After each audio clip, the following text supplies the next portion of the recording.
Hello and welcome back to your daily Bible study. And I know it's been a little while since we've uploaded some series.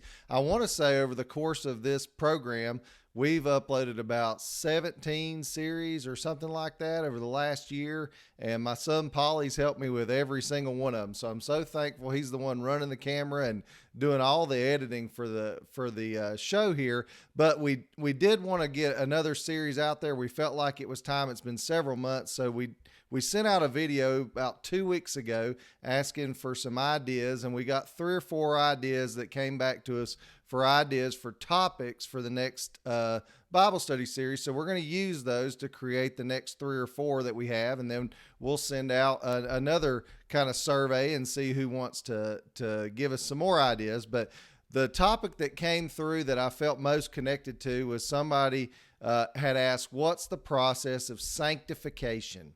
Sanctification. So I think this is a biblical term that gets thrown around a whole lot, like salvation or justification or glorification. And so we're going to talk today, and we're going to do a 3-part series. So today's day 1 of a 3-part series on sanctification.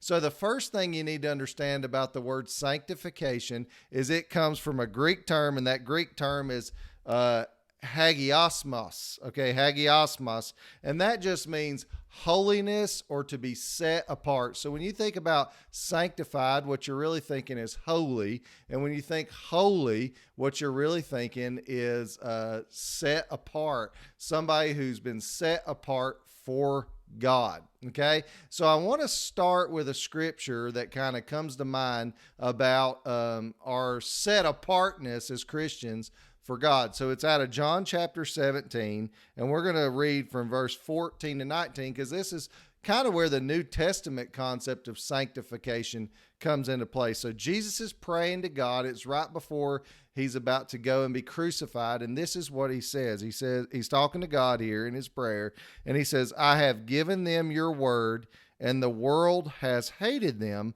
because they are not of the world, just as I'm not of the world.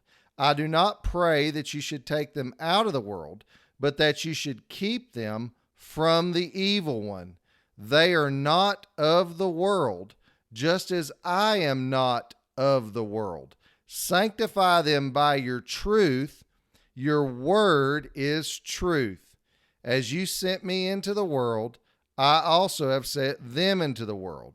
And for their sakes, I sanctify or set myself apart, Jesus says, that they might also be sanctified by the truth. So here's what Jesus is saying. Jesus is saying, Father, I don't pray that you take the disciples. He's praying for the disciples right here, that you take them out of the world, but that you protect them from Satan.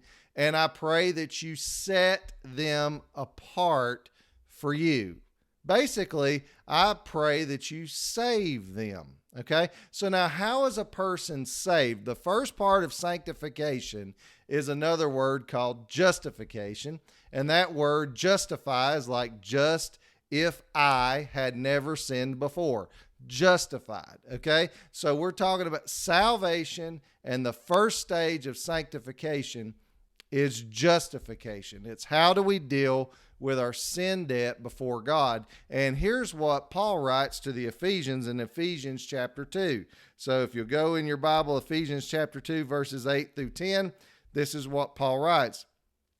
For by grace you have been saved through faith, and that not of yourselves, it is the gift of God, not of works, lest anyone should boast. And we'll save verse 10 for later on. So what does Paul say?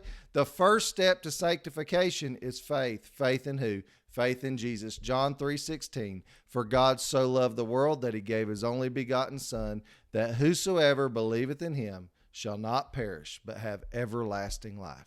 So step 1 in your sanctification is your salvation. And guess what? If you've said yes to Christ, if you've confessed him as Lord, you believe in his heart that believe in your heart that he's been resurrected from the dead, the Bible tells us in Romans chapter 10, you will be saved. So your justification has already been purchased. You do not work for your justification. Okay? So step 1 of sanctification is you must be saved or justified. And that is the primary way in which one is set apart unto God. Thank you so much for watching today. Don't forget to come back for day 2 tomorrow of our little brief 3-day series on sanctification. God bless.